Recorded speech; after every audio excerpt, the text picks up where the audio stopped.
The Celtic Twilight by W.B. Yeats.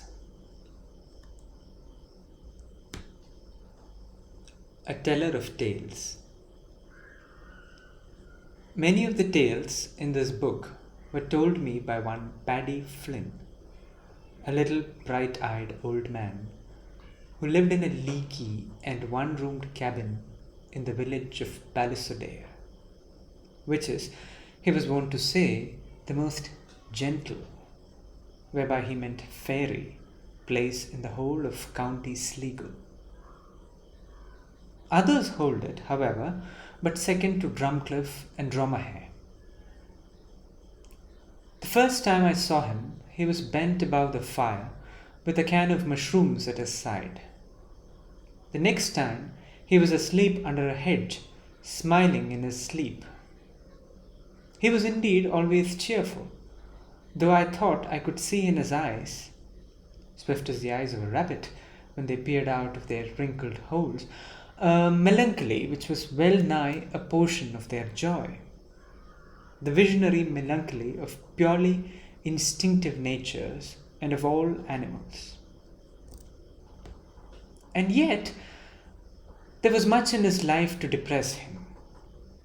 For in the triple solitude of age, eccentricity, and deafness, he went about much pestered by children. It was for this very reason, perhaps, that he ever recommended mirth and hopefulness. He was fond, for instance, of telling how Columcille cheered up his mother.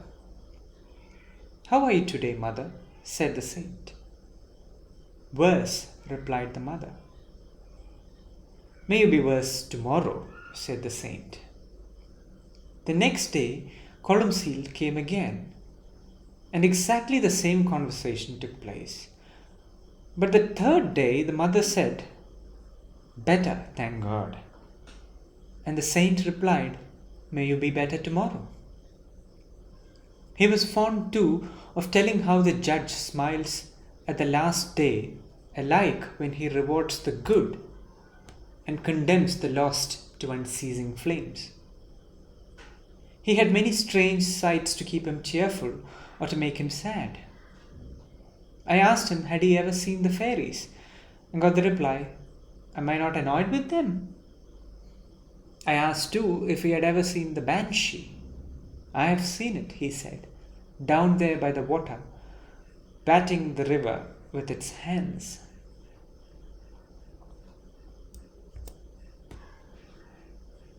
Belief and unbelief. There are some doubters even in the western villages. One woman told me last Christmas that she did not believe either in hell or in ghosts. Hell was an invention got up by the priest to keep people good, and ghosts would not be permitted, she held, to go trapsing about the earth at their own free will. But there are fairies, and little leprechauns, and water horses, and fallen angels. I have met also a man with a Mohawk Indian tattooed upon his arm, who held exactly similar beliefs and unbeliefs. No matter what one doubts, one never doubts the fairies, for as the man with the Mohawk Indian on his arm said, they stand to reason. A little girl who was at service in the village of Grange, close under the seaward slopes of Ben Bulben, suddenly disappeared one night about 3 years ago. There was at once great excitement in the neighborhood because it was rumored that the fairies had taken her. A villager was said to have long struggled to hold her from them, but at last they prevailed, and he found nothing in his hands but a broomstick. The local constable was applied to, and he at once instituted a house-to-house search, and at the same time advised the people to burn all the boucalons, ragweed, on the field she vanished from, because boucalons are sacred to the fairies. They spent the whole night burning them, the constable repeating spells the while. In the morning, the little girl was found wandering in the field. She said the fairies had taken her away a great distance, riding on a fairy horse. At last, she saw a big river, and the man who had tried to keep her from being carried off was drifting down it. Such are the topsy-turvydoms of fairy glamour in a cockle shell. On the way, her companions had mentioned the names of several people who were to die shortly in the village.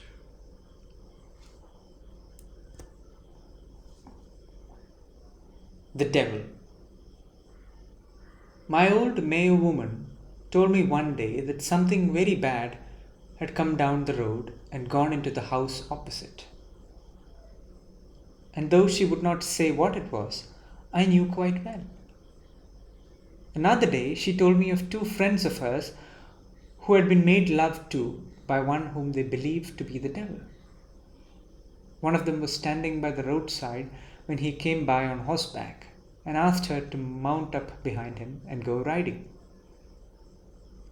When she would not, he vanished. The other was out on the road late at night, waiting for her young man, when something came flapping and rolling along the road up to her feet.